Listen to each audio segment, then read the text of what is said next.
Ya, selamat datang di Informer Channel. Kali ini kita ingin mengetahui berapa besaran gaji guru honorer dan juga operator sekolah.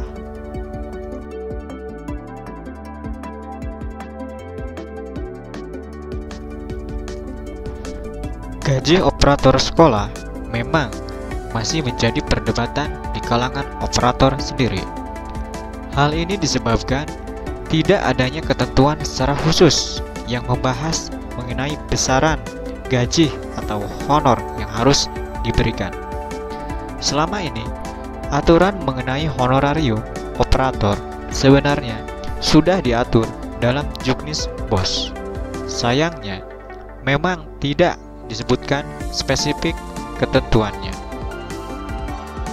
Ini juga memberikan kebebasan menggunakan dalam 50% ini bisa untuk tenaga pendidik, seperti membiayai operator bagi kepala sekolahnya, agar kepala sekolahnya bisa benar-benar berfungsi sebagai pemimpin pembelajaran, bukan pemimpin operasional sekolah. Ya, ini juga. Menteri Pendidikan dan Kebudayaan Nadiem Makarim mengatakan, salah satu prinsip penggunaan dana BOS pada tahun ini adalah fleksibilitas, yaitu peningkatan fleksibilitas dan otonomi penggunaan dana BOS, bertujuan untuk menyesuaikan dengan kebutuhan sekolah, terutama untuk peningkatan kesejahteraan guru honorer, termasuk operator sekolah.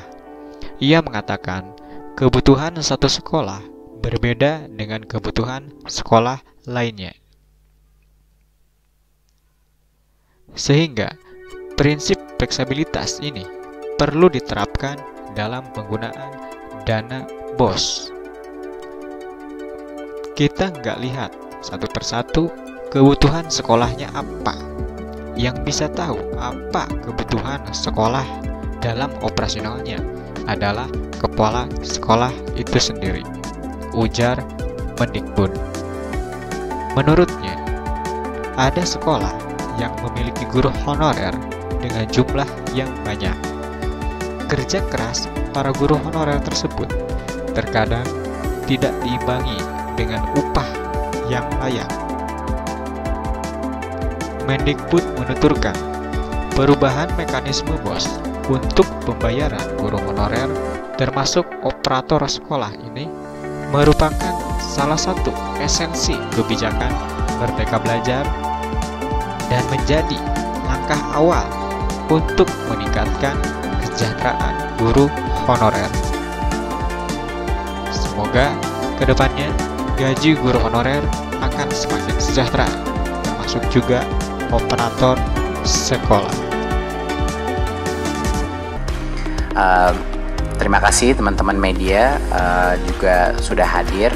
Mungkin sedikit rekap seperti yang Bapak Ibu ketahui, apapun perubahan kebijakan di Kemendikbud sekarang ada episodenya ya.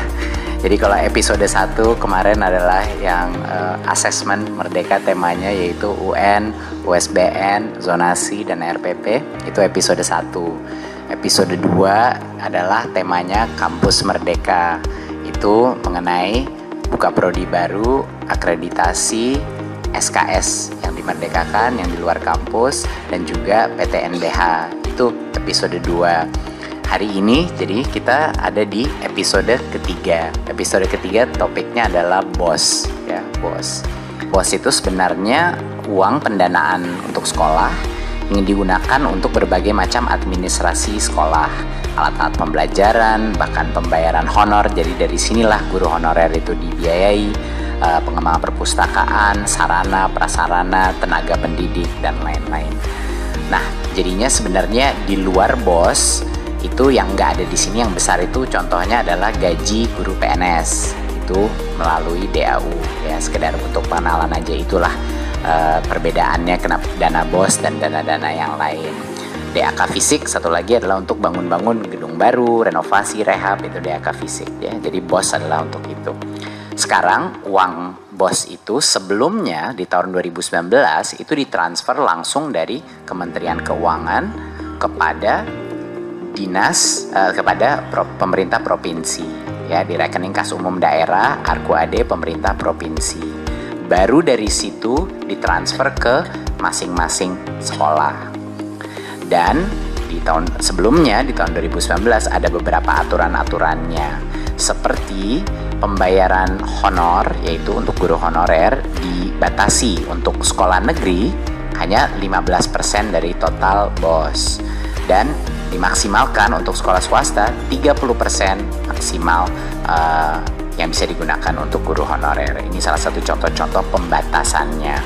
Dan yang kedua, ada juga pembatasan maksimal 20% dari dana BOS itu yang boleh digunakan untuk pembelian buku-buku textbook dan beberapa peralatan-peralatan kurikulum lainnya, ya. Berikutnya. Nah, apa jadi masalah yang dihadapi sekolah-sekolah kita? Nah, setelah berbicara dengan banyak sekali kepala sekolah, banyak sekali guru, banyak sekali kepala dinas, mulai kelihatan ada beberapa pola-pola isu yang dihadapi di lapangan, ya. Karena mulai dari sekarang, Kemendikbud itu ingin benar-benar fokus kepada end user kita, yaitu sekolah-sekolah, ya, sekolah-sekolah kita. Jadi semua permasalahan yang mereka ajukan ke kita itu ingin kita hadapi, ingin kita berikan penyesuaian, penyempurnaan. Yang pertama adalah terjadi di awal tahun sering sekali terlambat menerima BOS. Sering sekali terlambat menerima BOS. Ada yang bisa terlambat sampai 3 bulan, 4 bulan, bahkan ada yang lebih lagi dari itu. Apa dampaknya kepada sekolah? Sekolah tidak punya uang untuk biaya operasional. Jadi apa yang terjadi pada saat ini, tentunya operasi harus terus berjalan kan, biaya operasional harus terus berjalan. Jadinya banyaknya kepala sekolah yang terpaksa menalangi biaya operasional sekolah mereka. Ini ceritanya luar biasa, macam-macam. Ada cerita-cerita kepala sekolah bahkan guru yang menggadaikan motornya, yang menggadaikan barang-barang pribadinya untuk bisa menalangi biaya operasional. Ada cerita-cerita bahwa kepala sekolah harus duduk sama semua orang tua murid untuk minjam uang untuk biaya operasional, karena memang tidak ada. Nah, karena ini sifatnya administratifnya makan waktu dan makan lama, dan karena uangnya itu tidak langsung. Dan ini sangat mengganggu proses pembelajaran siswanya, karena guru-gurunya dan kepala sekolahnya sibuk untuk mencari jalan keluar bagaimana bisa mendanai gitu. Kedua, ada beberapa masalah di alokasi penggunaan. Masalahnya adalah kita memberikan satu aturan maksimal minimal alokasi BOS digunakan. Itu semuanya kita tidak melihat ke depannya yang mana operator ini memang tidak bisa dipungkiri ya peranannya, karena operator ini adalah sebagai jantungnya sekolah, ya, sebagai garda terdepan ya mengenai pendataan sekolah itu sendiri. Jadi semoga operator ini untuk kesejahteraannya bisa diperhatikan oleh pemerintah, termasuk oleh Mas Menteri. Terima kasih, semoga bermanfaat. Jangan lupa subscribe channel ini untuk bisa mendukung update video terbaru mengenai data pokok pendidikan. Terima kasih. Assalamualaikum warahmatullahi wabarakatuh.